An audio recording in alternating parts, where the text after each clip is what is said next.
안녕하세요. C언어 기초 프로그래밍입니다. 이번 시간에는 포인터에 대해 알아보고 배열과의 연관성에 대해 알아보겠습니다. 먼저 주소라는 개념을 살펴보고 가겠습니다. 여기 예시로 정수형 변수 num에 1의 값이 저장되어 있습니다. 이러한 정보들은 메모리에 저장이 되는데 모두 고유한 주소를 할당받게 됩니다. 메모리 주소를 구하는 예제입니다. 이전 강의에서 앰퍼샌드를 앞에 붙이면 주소를 의미한다고 했습니다. 그리고 %p를 이용하여 값을 받습니다. 결과적으로 004ff7a8이라는 값이 나왔습니다. 이는 컴퓨터마다 다를 수 있습니다. 이로써 변수 num1의 값과 주소를 파악하였습니다. 포인터란 이러한 주소를 가리키는 것입니다.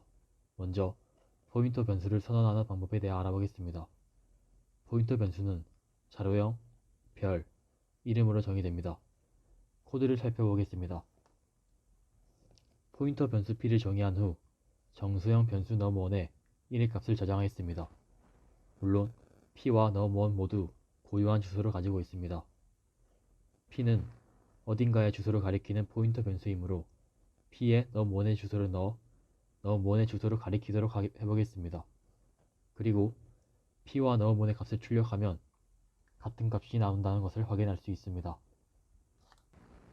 다음으로 주소를 이용하여 값을 출력해 보도록 하겠습니다. 마찬가지로 포인터 변수 p와 num1을 정의한 후 p에 num1의 값을 넣겠습니다. 전과 다른 점은 p가 별표 p로 바뀌었다는 것입니다. 이것을 역참조 연산자라고 하는데 해당 메모리의 주소로 가서 값을 역으로 가져오는 방법입니다. 여기서는 p에 num1의 주소가 들어가 있으므로 num1의 값을 가져올 것입니다. 이러한 포인터 변수는 정수형뿐만 아니라 다양한 자료형의 선언이 가능합니다. 모두 정수형과 형태가 동일하며 출력 과정에서만 자료형에 따라 %d, %f 등의 형식만 변환해 주시면 됩니다.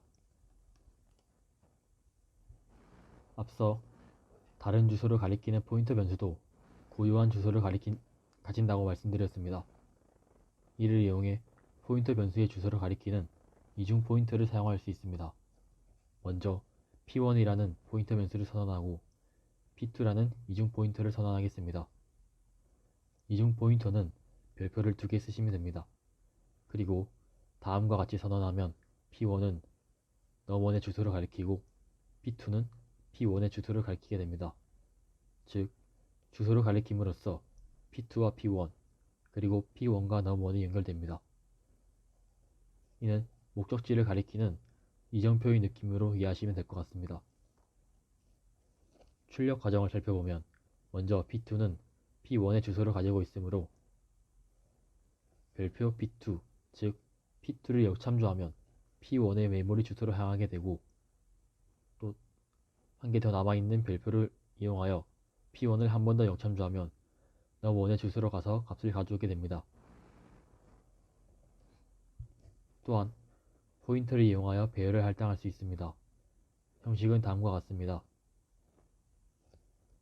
주의하실 점은 첫 번째, 두 번째 별표는 포인터이고 세 번째 별표는 곱 연산자입니다. 멀록 함수로 포인터의 메모리를 할당하여 포인터를 배열처럼 사용할 수 있습니다. 포인터를 배열처럼 사용하기 위해서는 멀록과 free 함수가 포함된 스탠더드 라이브 헤더 파일이 필요합니다. 할당이 된 후는 out 몇 번째 코드처럼 배열로 이용이 가능합니다. 단, 멀록을 사용하여 동적으로 배열을 할당했을 때는 free 함수를 이용하여 할당한 메모리를 해제해야 합니다.